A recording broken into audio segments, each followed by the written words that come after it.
roi 13.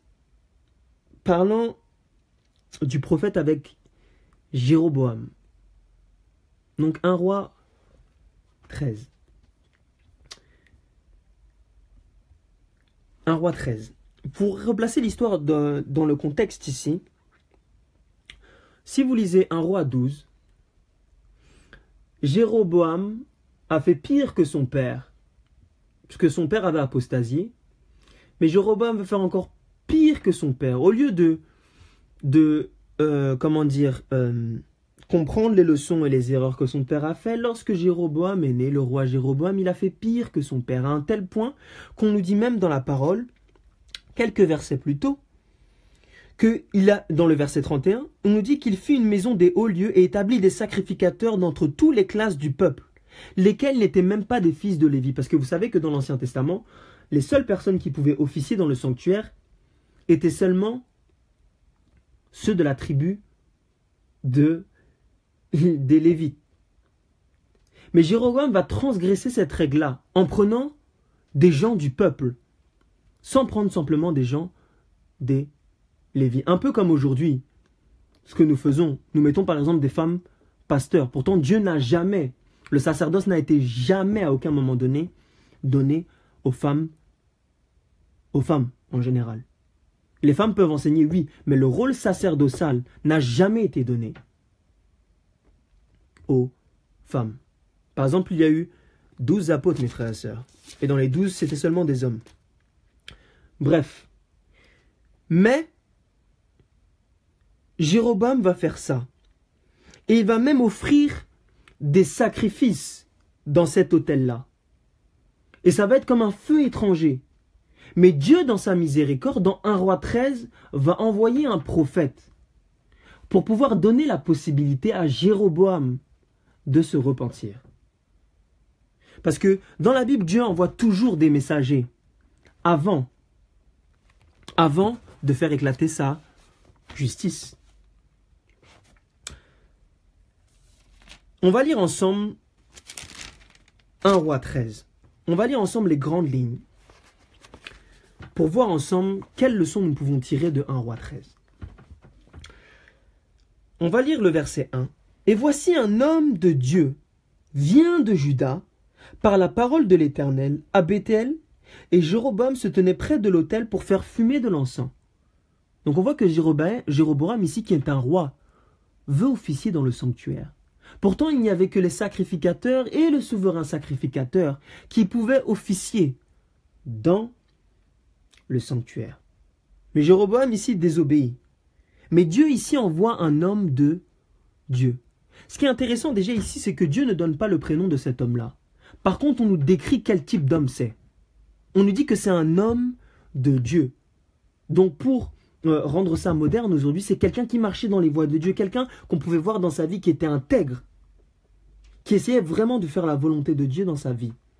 Et que les gens pouvaient voir de loin et dire « Ah, cet homme-là marche vraiment avec Dieu ». Et c'est ce type d'homme-là qui, poussé par la parole de Dieu, va voir le roi Jéroboam. Et on nous dit le verset 2, « Il cria contre l'autel par la parole de l'Éternel et dit, « Autel, autel, ainsi dit l'Éternel, voici un fils naîtra à la maison de David, son nom sera Josias, et il offrira sur toi les sacrificateurs des hauts lieux qui feront fumer, de l'encens sur toi, et on brûlera sur toi des ossements d'hommes. Et il donna en ce même jour un signe disant, c'est ici le signe que l'Éternel a parlé. Voici l'autel se fendra, et la cendre qui est dessus sera répandue. D'une manière très simple ici. Dieu parle à travers cet homme de Dieu. Et il prophétise en disant que un fils naîtra à la maison de David, qui s'appellera Josias. Et il offrira sur toi les sacrificateurs des hauts lieux qui font fumer l'encens sur toi, et on brûlera sur toi des ossements. Et on nous dit que le signe qui annonce cette naissance-là, c'est que l'autel va se fendre, et la cendre qui est au-dessus sera répandue. Retenez bien ça, mes frères et sœurs.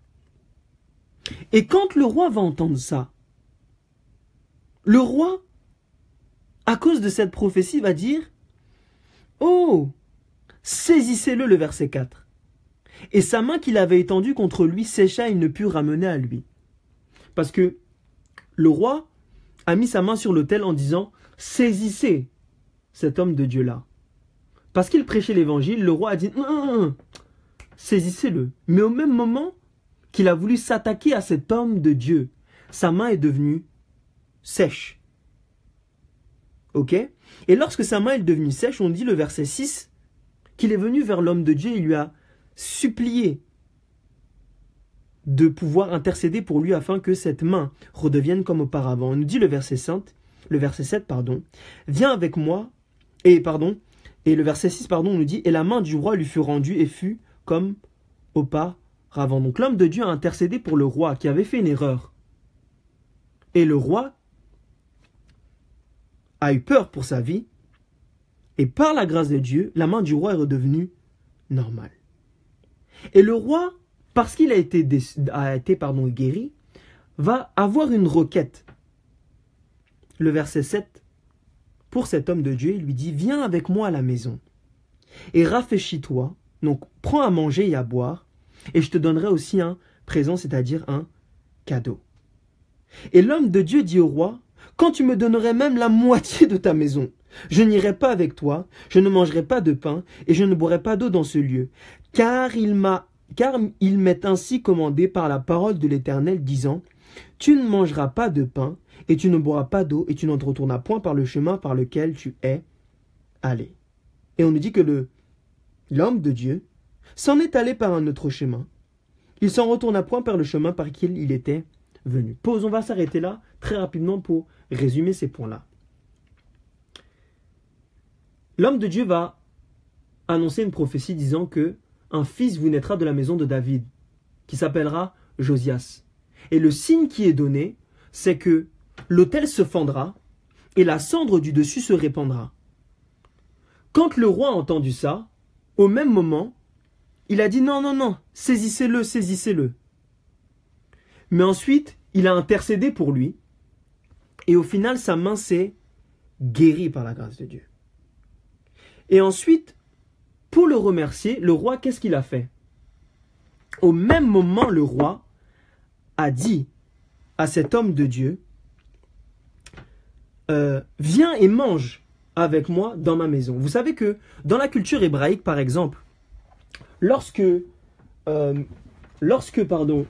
roi ou quelqu'un vous demande de manger et de boire avec lui, c'est un signe d'hospitalité. Donc ici, le roi est en train de faire une demande d'hospitalité légitime en disant à l'homme de Dieu, viens manger chez moi, je t'invite. Mais ici, qu'est-ce que fait l'homme de Dieu? Il refuse. Il refuse, mes frères et sœurs. Mais la raison pour laquelle il refuse, c'est parce qu'il a obéi à la parole de Dieu. Donc l'homme de Dieu ici a obéi à la parole de Dieu, plus que la coutume hébraïque ici, mes frères et sœurs. Et en refusant, le roi l'a laissé partir par la grâce de Dieu. Mais lorsqu'il est parti, mes frères et sœurs, voici une deuxième personne vient le voir. Et cette deuxième personne-là, mes frères et sœurs, on nous dit que cette personne-là était un vieux prophète. Lisons ensemble à partir du verset 12. À partir du verset 11. Et un certain vieux prophète habitait Béthel, et ses fils vinrent et lui racontèrent toute l'œuvre que l'homme de Dieu avait faite ce jour-là à Béthel. Les paroles qu'il avait dites au roi, ils les rapportèrent aussi à leur père. Et leur père leur dit par quel chemin s'en est allé, et ses fils avaient vu le chemin par lequel s'en était allé l'homme de Dieu qui venait de Juda. Et il dit à ses fils, scellez-moi un âne. Et ils lui scellèrent l'âne, et il lui monta dessus. Et il s'en alla auprès de l'homme de Dieu, et le trouvait assis sous un térébinthe. Et il lui dit, es-tu l'homme de Dieu qui est venu de Juda? Et il dit, c'est moi. Et il lui dit, viens avec moi à la maison et mange du pain. Donc le vieux prophète va demander la même requête que le roi. Et l'homme de Dieu va répondre, Non. Mais vous savez ce que va répondre le vieux prophète, mes frères et sœurs? Il va répondre, le verset 18. Moi aussi je suis un prophète, comme toi. Et un ange m'a parlé par la parole de Dieu, disant, fais-le revenir avec toi à ta maison, et qu'il mange du pain et boive de l'eau. Et la Bible nous dit qu'en fait, il était en train de lui mentir. Et lorsque l'homme, le vieux prophète a dit ça à l'homme de Dieu, vous savez ce que l'homme de Dieu a fait? La deuxième fois, il a accepté.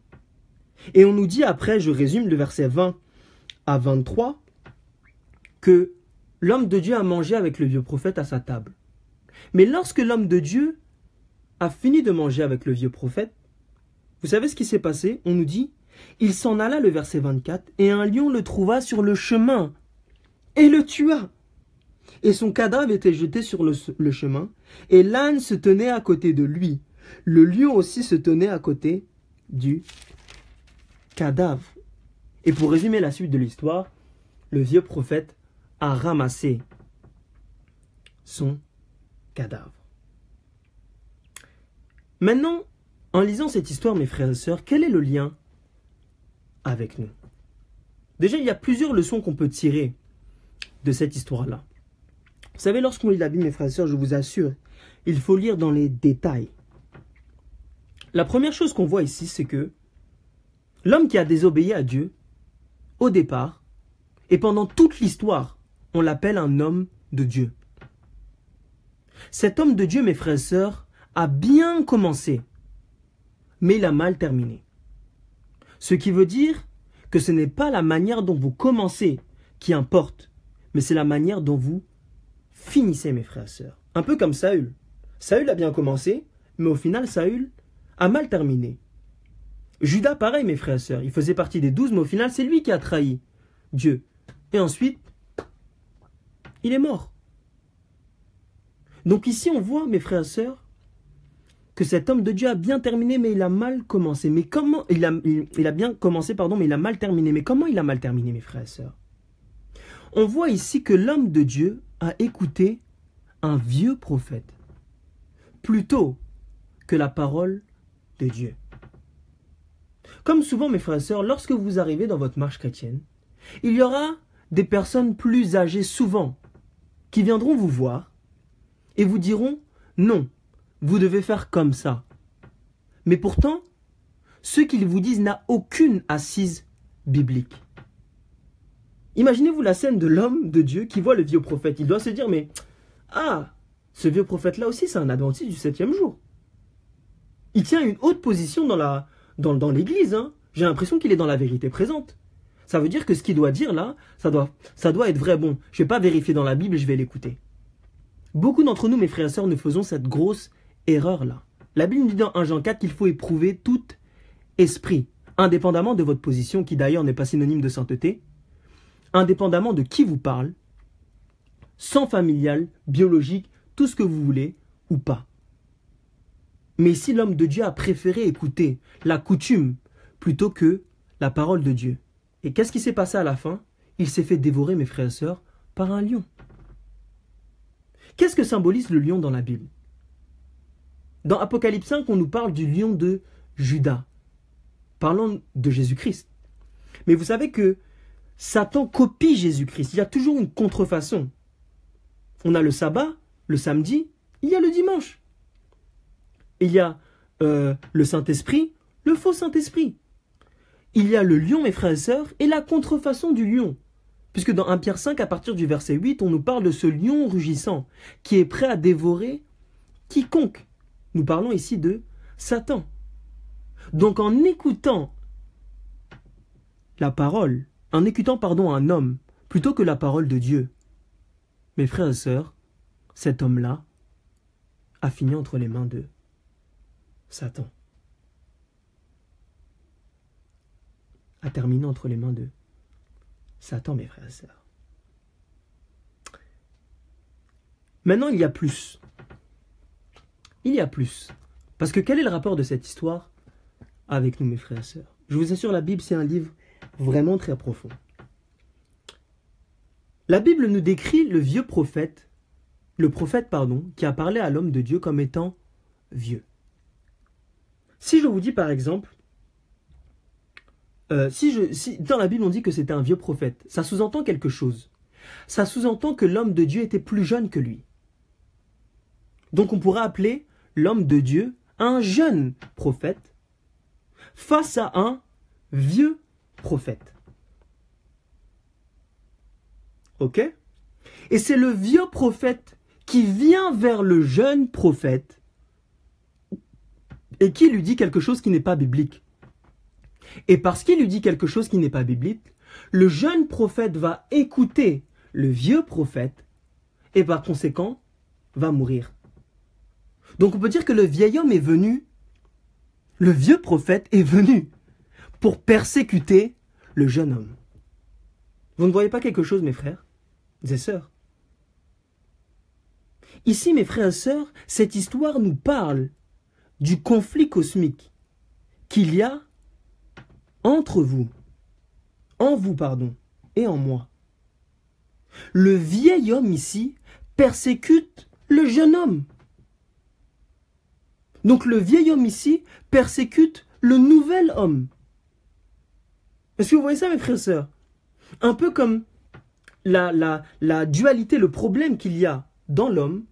Parce que lorsque vous acceptez Christ dans votre vie, vous êtes une nouvelle créature. Donc vous êtes des jeunes dans la foi, mes frères et sœurs. Mais la Bible nous dit aussi que le vieil homme va persécuter cette nouvelle créature que Dieu a fait naître. Un peu comme dans cette histoire dans 1 Roi 13, où le vieil homme va persécuter le jeune homme. Et vous savez, qu'est-ce qui a fait que le jeune homme meurt? C'est parce qu'il ne s'est pas référé à la parole. De la même manière, la chair va essayer d'attaquer l'homme spirituel. Mais celui qui va gagner, c'est celui que vous nourrissez le plus. Ça veut dire que si vous ne vous nourrissez pas de la parole, vous allez forcément tomber entre les mains de l'ennemi, mes frères et sœurs. Parce que le vieil homme va venir toujours persécuter la nouvelle créature que Jésus-Christ est en train de faire. Donc la parole, mes frères et sœurs, est beaucoup plus profonde que ce qu'elle en a l'air. Maintenant, lorsqu'on étudie la Bible, mes frères et sœurs, il y a plusieurs dimensions. Plusieurs dimensions dans la Bible. Il y a aussi la dimension de l'Église. Est-ce qu'ici on peut voir l'Église dans cette histoire? Vous savez, mes frères et sœurs, qu'on peut voir aussi l'Église dans cette histoire. Le jeune homme a été tenté par la nourriture. Un peu comme Adam et Ève. Première tentation, la nourriture. Ésaü, mes frères et sœurs. Plat de lentilles, mes frères et sœurs. Nourriture.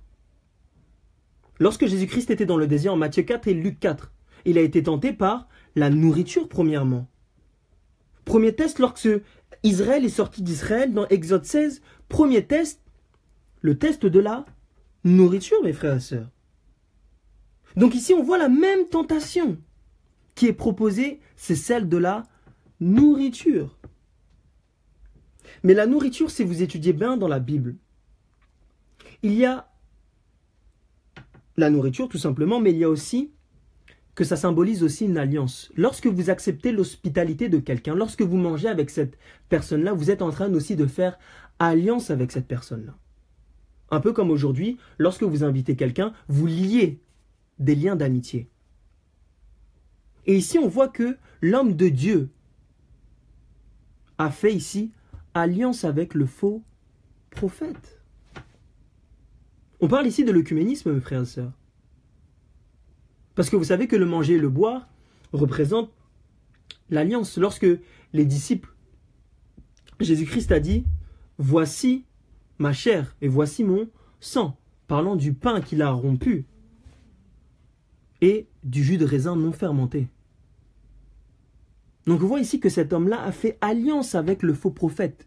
Et parce que cet homme-là a fait alliance avec ce faux prophète-là, qu'est-ce qui s'est passé? et il a été pris en fait par le lion et il est mort. Dieu a dit qu'il a désobéi à Dieu. Donc ici, on voit aussi une leçon par rapport à l'Église, mes frères et sœurs. Mais ça ne s'arrête pas là.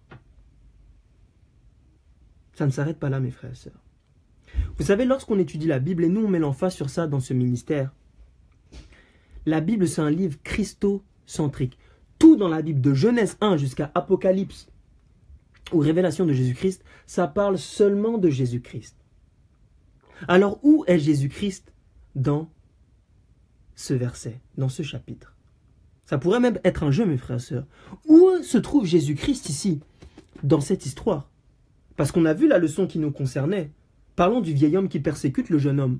On a vu aussi la leçon parlant de l'Église, parlant de l'œcuménisme, de l'œcuménisme, de faire alliance avec les faux prophètes, qui ont l'apparence, mes frères et sœurs, de brebis, mais qui au final rejettent les commandements de Dieu et mentent.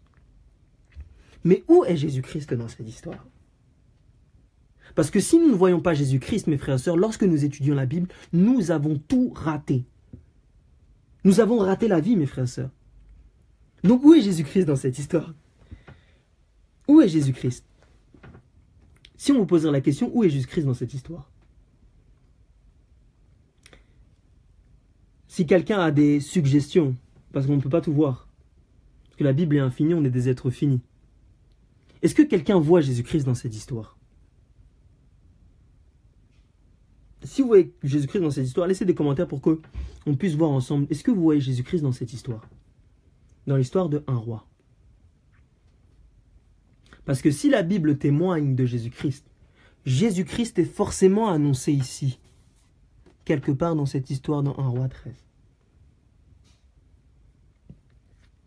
Et non, je ne peux pas traduire en créole parce que je ne parle pas créole. Donc, où est Jésus-Christ ici? On va aller dans le verset 2. On va lire ensemble le verset 2, mes frères et sœurs. Lisez attentivement, on va lire bien dans les détails. Quelle est la prophétie qu'annonce l'homme de Dieu? Il dit, voici un fils naîtra à la maison de David.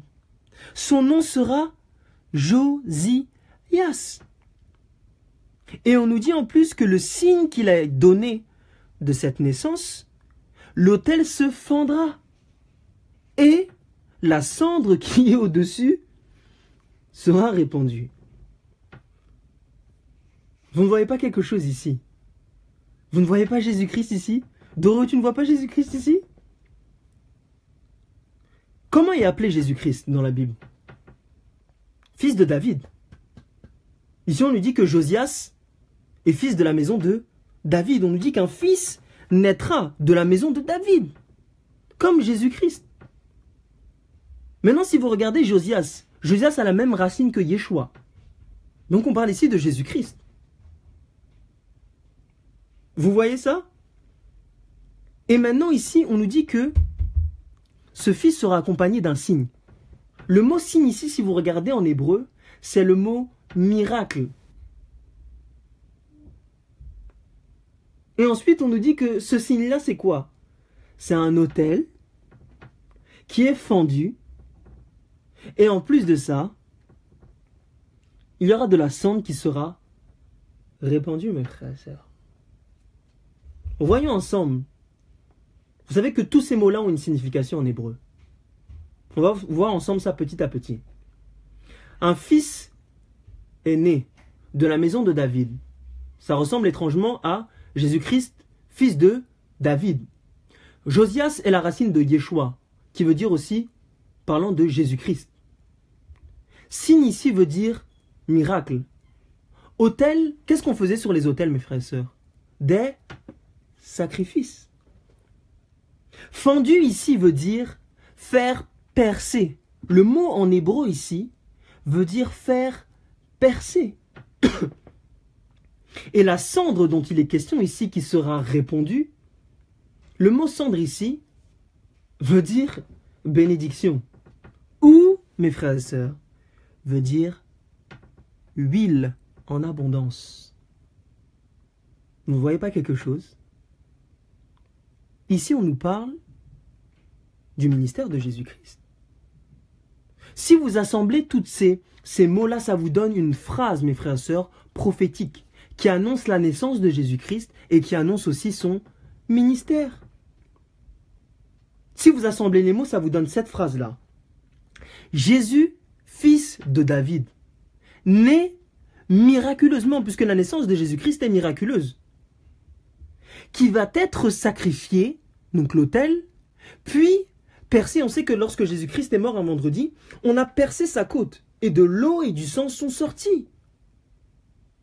Et on nous dit que, donc, en continuant la phrase, de ce sacrifice, une bénédiction en abondance sera sortie, sera déversée. Quelle bénédiction a été déversée après la mort et la résurrection de Jésus-Christ? Acte 2, mes frères et sœurs, le Saint-Esprit. C'est pour ça que le mot cendre ici signifie huile. Donc Jésus, fils de David, né miraculeusement, va être sacrifié, puis percé à la côte. Et de ce sacrifice, une bénédiction. Vous savez que de ce sacrifice-là est née aussi une semence, donc une postérité. Et aussi on sait que une huile en abondance a été déversée, c'est-à-dire le Saint-Esprit, mes frères et sœurs. Est-ce que vous voyez maintenant Jésus-Christ dans cette histoire? Parce que le but de cette histoire-là, ce n'est qu'une seule chose, révéler à vous et moi Jésus-Christ. Si nous lisons cette histoire-là en voyant la dimension de l'Église, mais sans voir Jésus-Christ, mes frères et sœurs, nous ratons quelque chose. C'est pour ça que la Bible, mes frères et sœurs, c'est vraiment un livre merveilleux. Vraiment merveilleux. Ici, on nous parle de Jésus-Christ. Mais ça ne s'arrête pas là. Parce que lorsque le prophète va annoncer cette prophétie, vous savez ce qui va se passer? Le roi va avoir une phrase, un mot qu'il va employer, qui devrait nous faire penser à une histoire. Le verset 4, il va dire quoi? Et il arriva comme le roi entenda la parole de l'homme de Dieu, qu'il cria contre l'autel de Béthéel, que Jéroboam étendit sa main dessus l'autel, disant quoi? Saisissez-le. Ça ne fait pas penser à une histoire, mes frères et sœurs. Pourquoi la Bible dit saisissez-le et pourquoi pas attrapez-le? On va aller dans Matthieu 26, le verset 48. Matthieu 26, le verset 48. Pourquoi la Bible utilise le mot saisissez-le? Pourquoi pas un autre mot, mes frères et sœurs? Pourquoi pas un autre mot?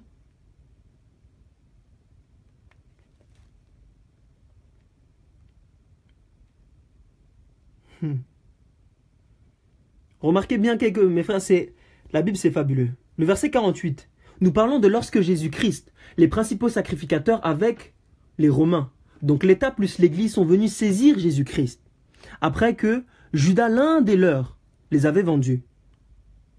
Qu'est-ce que dit Christ?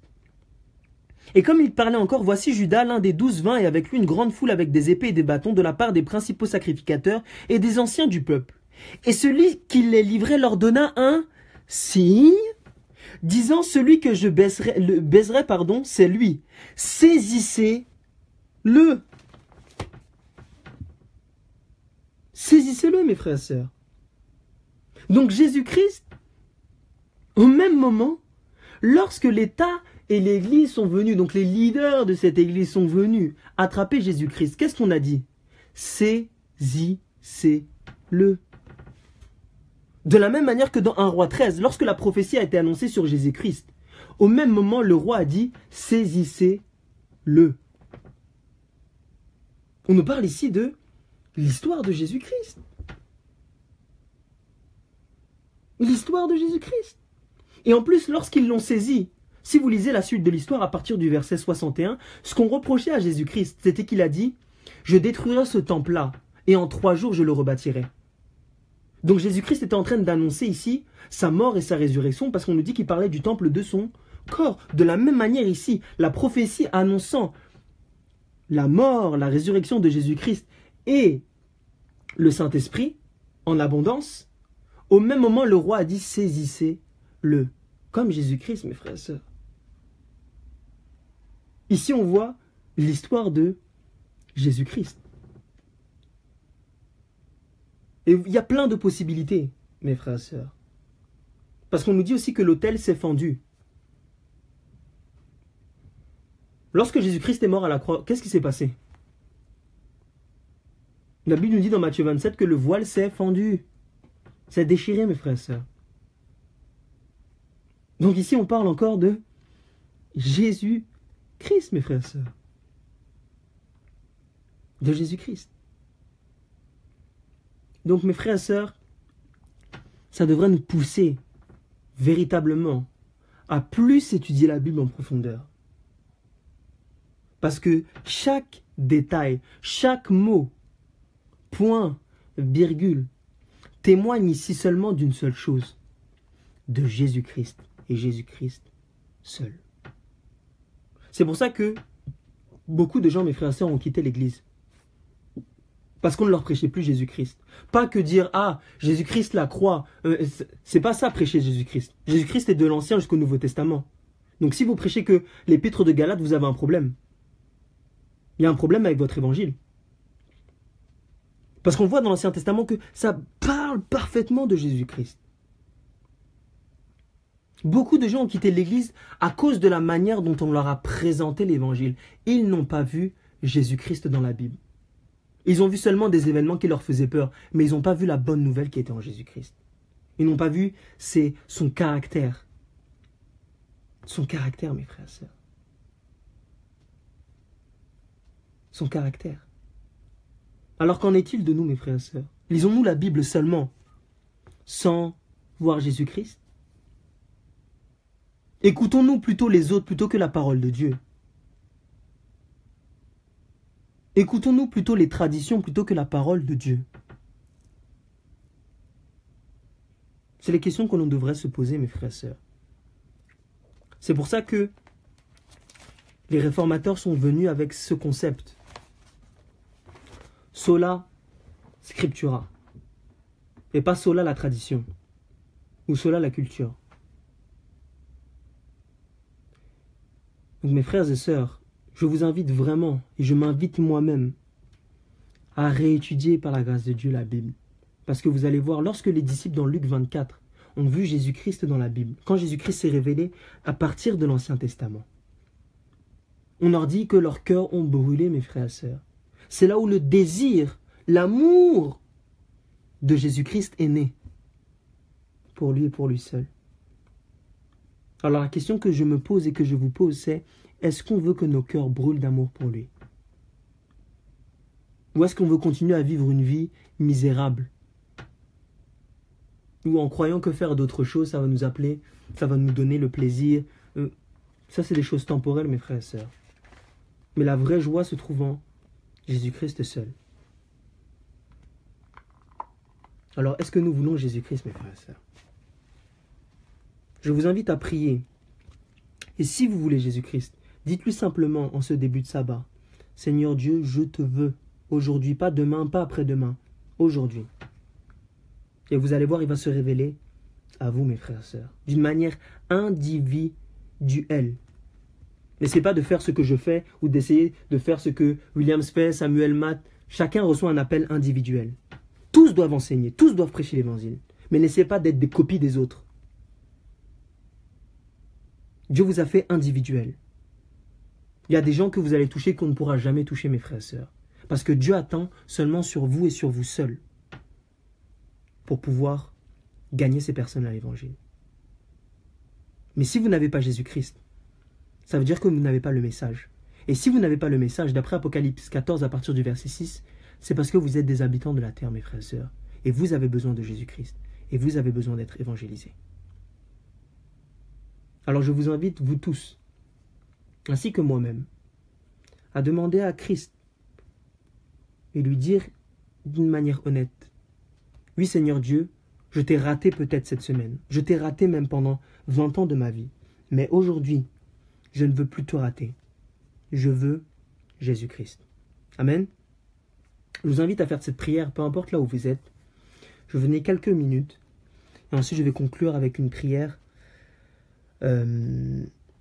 courte par la grâce de Dieu.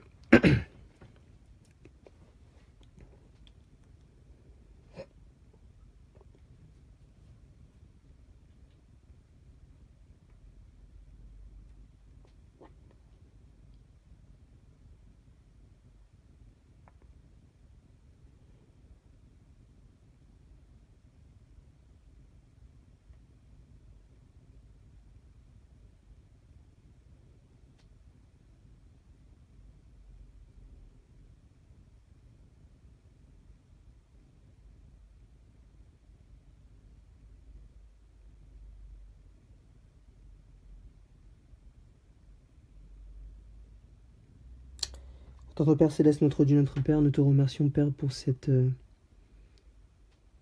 étude, Père. Nous te remercions, Seigneur Dieu, pour Jésus-Christ et Jésus-Christ seul. Car nous savons, Seigneur Dieu, qu'il n'y a qu'en lui, et lui seul, qu'il y a des mérites. Mais en nous, Père éternel, nous ne sommes qu'un vêtement souillé. Nous avons besoin que tu changes ce vêtement, Père, et que tu mettes le caractère de Jésus-Christ dans notre vie.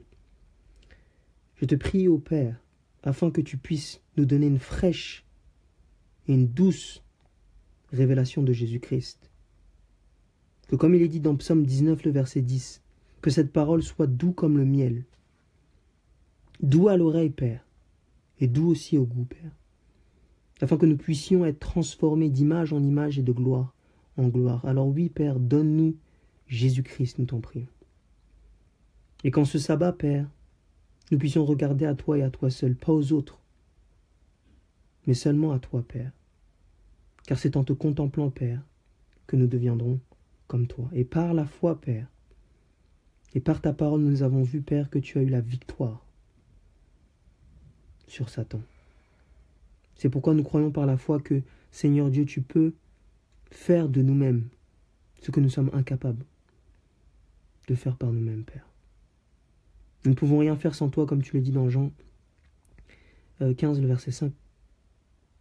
Nous te prions alors, Seigneur Dieu, d'agir dans nos vies et de te révéler plus à nous, afin que nous ne soyons pas, Seigneur Dieu, des égoïstes à garder Jésus-Christ pour nous, mais que nous puissions le partager à toutes les nations et hâter ton retour. En Jésus-Christ, nous t'avons prié. Amen.